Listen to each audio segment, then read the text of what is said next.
আজ আপনাদের subscribe, এমন এক গল্প শোনাবো যেখানে বন্ধু বন্ধুর চরম শত্রু হয়ে ওঠে। এমনই গল্প নিয়ে নির্মিত সদ্য মুক্তিপ্রাপ্ত খাদার মুভির গল্প শোনাবো আজ। চলুন তাহলে শুরু করা যাক। হাতে হাতুড়ি নিয়ে বাইকে শান, তার পেছনে খোলা হাতে মোহন। জয়গুরু বলে দুজনে চলন্ত ট্রেনের গেটের তালা ভেঙে দেয় আর পুরো ট্রেনের কয়লা খালি করে ফেলে।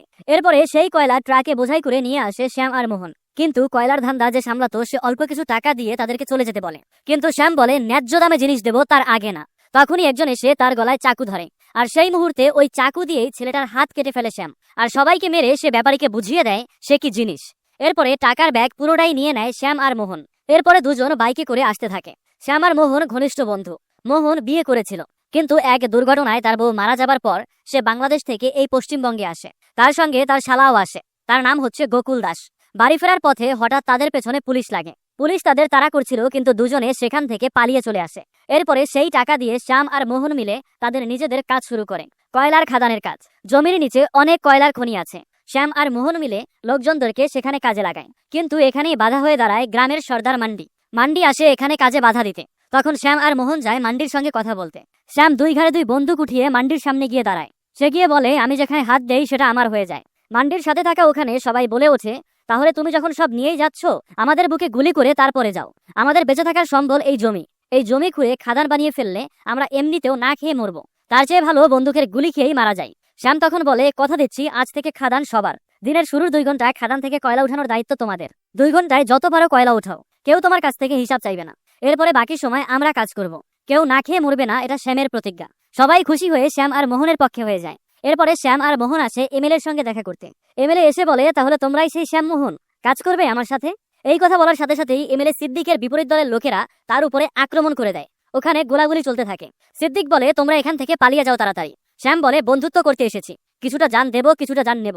এই বলে সে হাতে উঠিয়ে নেয় কুড়াল। এরপর সে মোহনকে বলে, তুই এমএলএ কে নিয়ে পালিয়ে যায় এখান থেকে। এরপরে সামনে যেই আসছিল তাকেই শ্যাম মেরে মাটিতে শুয়ে দিচ্ছিল। শ্যাম আর মোহন আসার সময় মান্ডিও তাদের সঙ্গে এসেছিল। কিছু লোকজন এনেছিল, তারাও শ্যাম মোহনকে হেল্প করতে থাকে। সিদ্দিক এটা থেকে বুঝে যায় এরা ছোটখাটো পার্টি না। মোহন এমএলএ কে বলে, স্যারজি, আমাদেরও ছোটখাটো সাম্রাজ্য আছে, চলুন এখান থেকে। এরপরে শ্যাম আর মোহন মিলে সবাইকে ওখানে মেরে ফেলে। এরপরে সিদ্দিক শ্যামকে বলে, ঠিক আছে, বন্ধু বলেছ তাই ধন্যবাদ দেব না, সাথে আছি, তোমরা তোমাদের কাজ এগিয়ে নাও, যাও, তোমাদের পুরো স্বাধীনতা দিয়ে দিলাম। শ্যামমোহন মিলে তাদের কয়লার খাদান বড় করতে থাকে, তাদের কাজ আরো বাড়তে থাকে। এদিকে মান্ডির বোন যমুনাকে শ্যাম পছন্দ করত। সাথে যমুনার এক বান্ধবীও ছিল, যার নাম রেখা। রেখার সাথে মোহন আর শ্যামের সাথে যমুনার বিয়ে ঠিক হয়। শেষ পর্যন্ত শ্যাম আর মোহনের একই মণ্ডপে বিয়ে সম্পন্ন হয়। 2 বন্ধু 2 ভাইয়ের মতো খুশিতে দিন পার করতে থাকে। বিয়ে হওয়ার পর শ্যাম যমুনাকে সময় দিতে থাকে। সে তাদের ভালোবাসার মুহূর্তগুলো উপভোগ করতে থাকে। এর সঙ্গে সঙ্গে তাদের কাজও চলছিল, কিন্তু যেহেতু এমএলএ সব কাজ শ্যাম আর মোহনকে দিয়ে দিয়েছিল, তাই আস্তে আস্তে তাদের শত্রুও বাড়তে থাকে। যতটা দুজন উপরে উঠছিল, তাদের বিভিন্নভাবে শত্রুও বাড়ছিল। এভাবেই বছর পার হয়ে যায়। যমুনা হসপিটালে, সে মা হতে চলেছে। ডেলিভারি হওয়ার পর শ্যাম আসে হসপিটালে। যমুনার কোলে শ্যামের ছেলে। সে ছেলেটিকে কোলে নিতেই যাবে, ঠিক তখনই মোহন বলে, খাদানে লোকদের সাথে কিছু ঝামেলা হয়েছে। এমএলএর অপোজিট পার্টির লোকেরা এসে তাদের কাজ করতে বাধা দিচ্ছে। শ্যাম বলে, ঠিক আছে, আমি দেখছি ব্যাপারটা। যমুনাকে বলে, আমি এখনই যাচ্ছি, তাড়াতাড়ি ফিরে আসবো। মোহন তার সঙ্গে যেতে চাইলে বলে, আরে ছুঁচু মারতে যাচ্ছি, বাঘ শিকার করতে না, তোরা এখানেই থাক, আমি এখনই আসছি। শ্যাম এটা বলে চলে আসে ফ্যাক্টরিতে। এসে সে এখানে একটাই কথা বলে, ফ্যামিলিকে নিয়ে ব্যস্ত আছি বলে কি ভেবেছিস অ্যাকশন ভুলে গেছি? এরপরে হাতে কুড়াল, মুখে সিগারেট নিয়ে তুফান মারতে থাকে, সামনে পেছনে সব দিক দিয়ে। যেই আসছে তাকেই মারছে শ্যাম। শেষ পর্যায়ে একটা চাকু সে গেঁথে দেয় একজন পুলিশের বুকে। ওখানেই থেমে যায় শ্যাম। এখানে একজন পুলিশও মারা যায়।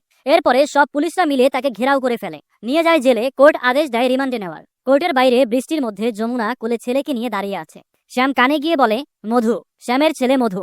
এরপরে যমুনাকে বলে, নিয়তিতে যা আছে তাই হবে। মোহনের চোখে পানি, কিন্তু সে একটা সিগারেট ধরিয়ে দেয় আর বলে, দেখছি কি করা যায়। এরপর জেলের রিমান্ডে অনেক মারা হয়, অনেক টর্চার করা হয় শ্যামকে। শ্যামকে স্বীকার করতে বলা হয় সে সবকিছু করেছে। অন্যদিকে যমুনা উদাস হয়ে বসে থাকে। পুলিশকে খুন করা হয়েছে, বিষয়টা পাবলিক, পলিটিক্যাল পার্টি কেউই ভালোভাবে নিচ্ছে না। এই অবস্থায় যদি জামিন হয়ে যায় তাহলে কোনো দিকই ঠিক থাকবে না, এই জন্য জামিন হয় না শ্যামের। এদিকে হঠাৎ একদিন পুলিশ স্টেশন থেকে খবর আসে, যমুনা কোলে ছেলেকে নিয়ে যায় স্টেশনে। আর সেখানে গিয়ে দেখে স্বামীর লাশ ঝুলছে, গলায় দড়ি দিয়ে সে আত্মহত্যা করেছে। লাশ নিয়ে আসা হয়। সদ্য জন্মানো ছেলে বাবার মুখাগ্নি করে। সুন্দর গোছানো গল্পটা কেন জানি সব অগোছালো হয়ে যায়। এমএলএ সিদ্দিক সবার সামনে বলে, শ্যাম আমার জীবন বাঁচিয়েছিল, মোহন আমার বন্ধু, আজ থেকে খাদানের সব কাজ ওই দেখবে। মোহনদাস সবাইকে বলে, শ্যাম থাকলে সবার কথাই ভাবতো, আমিও তাই সিন্ডিকেট তৈরি করছি। কয়লার উপর অধিকার সবার থাকবে, সবার জায়গা সবার সমান, সবার শেয়ার ভাগ করে দেওয়া থাকবে, কেউ কারো ভাগে হাত দেবে না। জয় গুরু। এই বলে সে চলে যায়। খাদানের কাজ আস্তে আস্তে বাড়তে থাকে। এখন কয়লার ব্যাপারী মোহন দাস পুরো দেশে সে ব্যবসা শুরু করেছে। আস্তে আস্তে এই কয়লা তার কাছে সোনার মতো দামি হয়ে যায়। একে একে কেটে যায় 22টা বছর। এই 22 বছরে যমুনা তার ছেলে মধুকে নিয়ে, তার ভাই মান্ডিকে নিয়ে গ্রামেই থাকতো, কারণ স্বামীর বন্ধুর কামানো টাকায় সে বেঁচে থাকতে চায়নি। মধু বড় হয়ে গেছে, দেখতে ঠিক বাবার মতো হয়েছে। সে ড্যান্স করছিল মধু। হঠাৎ মান্ডি অর্থাৎ মধুর মামা এসে বলে, তোর মা রাগ করেছে, তুই এখনই বাসায় যা। মধু বলে, মাকে কে বললো এসব কিছু? তখন মধুর মামা বলে, কি আবার, যে সবসময় তোর মার কাছে নালিশ করে সেই করেছে। মধু সঙ্গে সঙ্গে লতিকার সঙ্গে কথা বলতে যায়, কিন্তু লতিকার সামনে দাঁড়িয়ে সে রাগ করতে পারে না, তাই সে বাসার দিকে রওনা হয়। লতিকা পেছন থেকে ডাকতে থাকে, ও মধু, ও মধু। বাসায় আসলে যমুনা তার ছেলেকে বলে, তুই এত বড় হয়েছিস, কিছু করছিস না কেন? তোর বাপের নামটাও রাখতে পারছিস না, সিন্ডিকেটের মেম্বার হয়ে যা। তোর বাপ যে সাম্রাজ্য রেখে গেছে সেটাই তোরই অধিকার। মধু বলে, না মা, আমি এসব কয়লা চুরির কাজ করতে পারবো না, যেমন আছি ভালো আছি। এই বলে রাগ করে বাসা থেকে সে চলে যায়। লতিকার সাথে বসে সে গল্প করতে থাকে। মধু লতিকাকে বলে, মন চায় এই খাদান, এই কয়লা, এই কালো দুনিয়া ছেড়ে বনে জঙ্গলে কোথাও চলে যাই। লতিকা মজা করে বলে, কোন বনে যাচ্ছ বলে যেও, যেন তোমার পিছু পিছু আমিও যেতে পারি। মধু এরপরে আর কথা না বলে চলে আসে। রাত হয়ে গেছে। যমুনা ঘরের দরজা লাগিয়ে শুয়ে পড়েছে। মধু এসে বারবার বলে, দরজা খোল মা, কিন্তু যমুনা দরজা খোলে না। ছেলে কাজ না করুক কোনো সমস্যা নেই, কিন্তু যে ছেলে বাপকে চোর বলে তাকে ঘরে কেন ঢুকতে দেবে?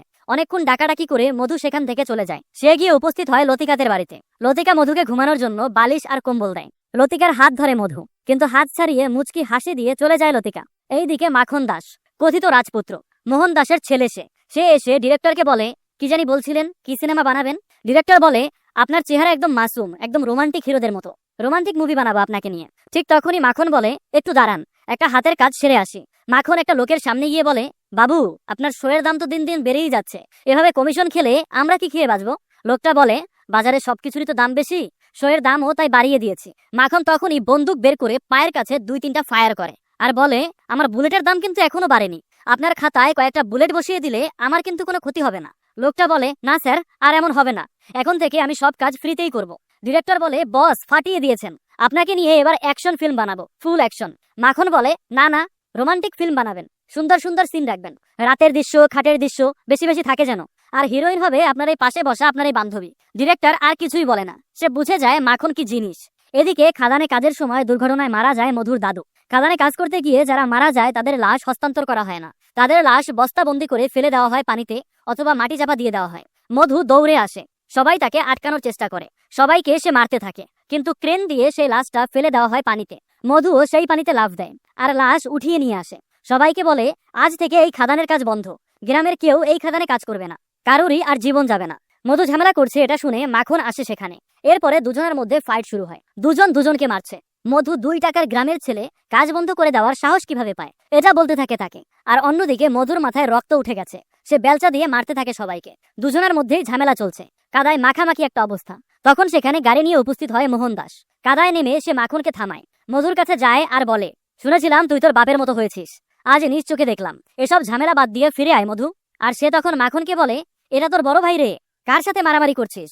পরদিন যমুনা, মান্ডি, মধু সবাই মিলে যায় মোহনের বাসায়। সেখানে গেলে মোহন সবাইকে বাসায় অনেক আপ্যায়ন করে। মোহন দাস মাখনের সামনেই মধুকে বলে, এই পুরো সাম্রাজ্যই তো তোর, আয় বস, সিন্ডিকেট সামলা, শিখিয়ে পড়িয়ে দেই। তোর বাপ থাকলে তো এটাই করতো। কিন্তু মধু বলে, আজ আসি কাকা, আজ উঠি। এই বলে সবাইকে নিয়ে মধু বাসায় চলে আসে। যমুনা বলে, এতদিন আমি এসবে যাইনি, কারণ আমি চাইনি কারো কামানো টাকায় বসে বসে খেতে, কিন্তু এখন চাই তুই যা, তুই কাজ কর, নিজের যোগ্যতায় তোর জায়গা তৈরি কর। কিন্তু মধু আবারও একই কথা বলে, তোর প্রাসাদ দেখে লোভ হয়েছে, কিন্তু আমি চুরির কাজ করতে পারবো না, চোরের বেটা চোর হবে না। এটা শুনে চোখে জল চলে আসে যমুনার। মান্ডি বলে, ও শ্যামকে তো দেখেনি, এজন্যই এমন কথা বলছে। ওই দিনে রাতে মদের বোতল নিয়ে মামা ভাগ্নে একসঙ্গে বসেছিল। মান্ডি তখন বলে, তোর বাপ কি ছিল তুই তো তা দেখিসনি, সে সবার মঙ্গল করত, সবার ভালো চাইতো, কারো ক্ষতি হতে দিত না। কয়লার খাদান তার হাতেই শুরু হয়েছিল, সিদ্দিকের প্রতিপক্ষদের সাথে শ্যাম লড়াই করেছিল, সব তার জন্যই গড়ে উঠেছে। তুই চাইলে এখনো তোর বাপের জায়গাটা নিতে পারিস।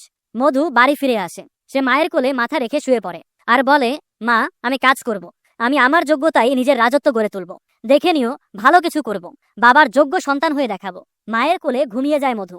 লাল রাজা আর নীল রাজার গল্প শোনায় যমুনা। পরদিন সকালে উঠেই মধু যায় মোহনের বাসায়। সে ওখানে গিয়ে বলে, কাকা, কাজ আমি তোমার সাথে করতে চাই, কিন্তু আমি আমার যোগ্যতা প্রমাণ করে তবেই আমি কাজ হাতে নেব।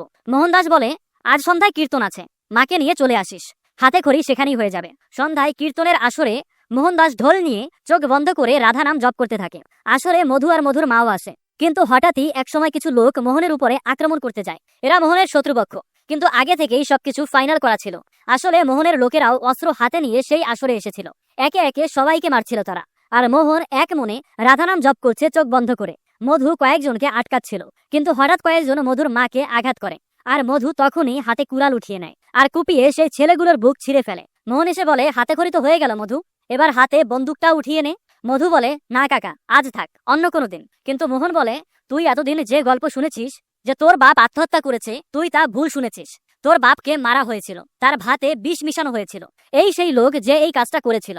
তুই ওকে না মারলে না মার, ছেড়ে দে, কিন্তু মনে রাখিস তোর বাপের খুনি ও, যার ভালোবাসা থেকে তুই এতদিন বঞ্চিত।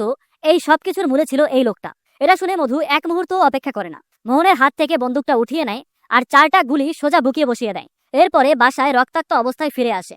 এসে সে লতিকাকে বলে, এখনো ভালোবাসবি? লতিকা বলে, হ্যাঁ, তোর রং যাই হোক না কেন, লাল কালো সাদা, সারা জীবন ভালোবাসবো, বিয়েও করব। এরপরেই লতিকা আর মধুর বিয়ে সম্পন্ন হয়। সবাই মিলে তারা মোহনের বাসায় চলে যায়।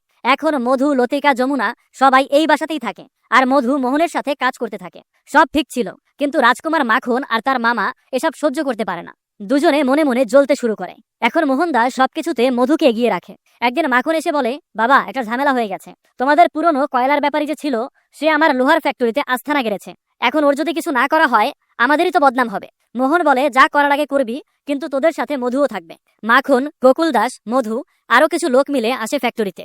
মাখন মধুকে বলে, ভেতরে আমরা মামা ভাগ্নে যাব, তোর ওখানে কোনো কাজ নেই। মধু চুপচাপ ওখানেই দাঁড়িয়ে থাকে। ভেতরে যায় মাখন। ভেতরে গিয়ে সে ওই পুরনো কয়লার ব্যাপারীকে দেখে বলে, আমি মোহন দাসের ছেলে, তুই জানিস না কার জিনিসে তুই হাত দিয়েছিস? লোকটা বলে, তোর বাপ কয়লা নিয়ে যাবে, তুই লোহা নিয়ে যাবি, আমরা কি হাতে চুরি পরে বসে থাকবো নাকি? বন্দুক বের করে মাখন তার কপালে ধরে। কিন্তু মাখন দেখে আস্তে আস্তে 50, 100, 150 জন লোক তার আশেপাশে চলে আসে। আর একজন এসে মাখনের মাথায় বন্দুক ধরে বসে। তারা বুঝে যায় এখান থেকে তারা আর বের হতে পারবে না। ঠিক তখনই পেছন থেকে মধু আসে আর বলে, ভাইজান স্টপ, থামেন না। মধু মাখন খেয়ে একটা চর মেরে বলে, জানিস না বড়দের সাথে কিভাবে কথা বলতে হয়? আমরা এখানে মারামারি করতে আসিনি। এই বলে মুহূর্তেই একটা বন্দুক হাতে নিয়ে মধু ব্যাপারীকে গুলি করে দেয়, একদম মাথা বরাবর। আর সবাইকে বলে, লাফালাফি করে লাভ নেই, এই ফ্যাক্টরির প্রফিটের শেয়ার তোমাদের দেওয়া হবে যদি আমাদের হয়ে কাজ করো। এই প্রস্তাবে সবাই রাজি হয়ে যায়। এভাবে পুরো বিষয়টাকে ম্যানেজ করে নেয় মধু। কিন্তু বাসায় ফেরার পর মোহন বলে, এটা তোরা কি করে এসেছিস? মধু বলে, মাখন বিপদে ছিল, রিস্ক তো নিতেই হতো। মোহন বলে, এতদিনের সিন্ডিকেটের নিয়ম কানুন সব তোরা ভেঙে গুড়িয়ে দিলি। এখন কে কার ঘরে ঢুকে কাকে মেরে ফেলবে সেটার কোনো ঠিক ঠিকানা নেই। বিপদ আর শত্রু তোরা বাড়িয়ে ফেলছিস। এসব কথার মাঝে সিদ্দিক আসে আর বলে, মোহন, আমার কাছে কিছু টাকা আছে, সেই টাকাগুলো একটু ম্যানেজ করে রাখতে হবে। আমার বাসায় রেড পড়তে পারে আজকে রাতে, খবর পেয়েছি। এই খবর দেওয়ার জন্যই তোমার কাছে এসেছি। তোমার কেউ কি আছে যে এই কাজগুলো করতে পারবে? মাখন বলে, বাবা, আমি করব। কিন্তু মোহন বলে, মধু এই কাজ করবে। সিদ্দিক বলে, মধু, সেই নতুন ছেলেটা? হবে না, হবে না, নতুন কাউকে দিয়ে কাজ হবে না। কিন্তু যখনই মধুকে সে দেখে, সে হা করে তাকিয়ে থাকে। এরপরে সিদ্দিক বলে, দিয়ে দাও, কাজ ওকে দিয়ে দাও, কারণ তার জানা আছে শ্যাম কি জিনিস ছিল। তার ছেলে মধুও পারবে এই কাজ করতে। যেই কথা সেই কাজ। একটা নৌকায় সব টাকা লুকিয়ে মাটির নিচে পুঁতে রাখে মধু। মধু পরের দিন সেই টাকা মোহনকে বুঝিয়ে দেয়। মোহন অনেক খুশি হয়ে যায়। আর স্বাভাবিকভাবেই মাখন আর তার মামা জ্বলতে থাকে। এরপরে একদিন এক বয়স্ক বৃদ্ধ বাবা এসে মধুকে বলে, আমার মেয়েটাকে বাঁচাও বাবা, মাখন ওকে তুলে নিয়ে গেছে। মধু বলে, আমি দেখছি কাকু, কি করা যায়। এরপরে ফ্যাক্টরিতে এসে মধু দেখে ওই মেয়েটা আহত অবস্থায় পড়ে আছে। তখন সেই মেয়েটাকে নিয়ে মধু বাইকে করে বাসার দিকে আসছিল। রাস্তায় পুলিশ এসে মধুকে আটকায়। তারা বলে, কিরে, এখন মেয়েদের ধান্দাও শুরু করে দিয়েছিস? মধু বলে, আপনি ওর কাছেই শুনে দেখুন, কে ওকে উঠিয়ে নিয়ে গিয়েছিল। ঠিক তখনই মেয়েটা সবাইকে অবাক করে দিয়ে মধুর দিকে হাত উঠিয়ে বলে, মধুই তাকে জোর করে নিয়ে গিয়েছিল। মেয়ের বাবাও পুলিশের সামনে একই কথা বলে। পুলিশ মধুকে জেলে নিয়ে যায়। এই সব পরিকল্পনা ছিল মাখন আর তার মামার। কিন্তু মোহন থানায় এসে মধুকে ছাড়িয়ে আনে। মধু বন্দুক নিয়ে মাখনকে মারতে যাবে, কিন্তু যমুনা কোনো মতে তাকে আটকায়, কারণ খুন কখনো সমাধান হতে পারে না। আর এতে করে শত্রুতা আরো বাড়বে। মধু তার মায়ের কথা শুনে থেমে যায়। লতিকাকে মধু বলে, আমাকে ভুল বুঝো না, বিশ্বাস করো আমি কিচ্ছু করিনি। লতিকা বলে, আরে বাবা, আমি জানি তো তুমি কিছু করোনি। আর লতিকা তখন মধুকে বলে, আমাদের নতুন সদস্য আসতে চলেছে। এরপরে সন্ধ্যায় মধু মদের দোকানে বসেছিল। সেখানে মাখন এসে বলে, কিরে, বউর উপর থেকে মায়া উঠে গেছে? বাইরে যে মুখ কালো করে বেড়াচ্ছিস, আমাকে 2-1 দিন দিস, খেলে দিয়ে আসবো। মাখন মাল মাইরি।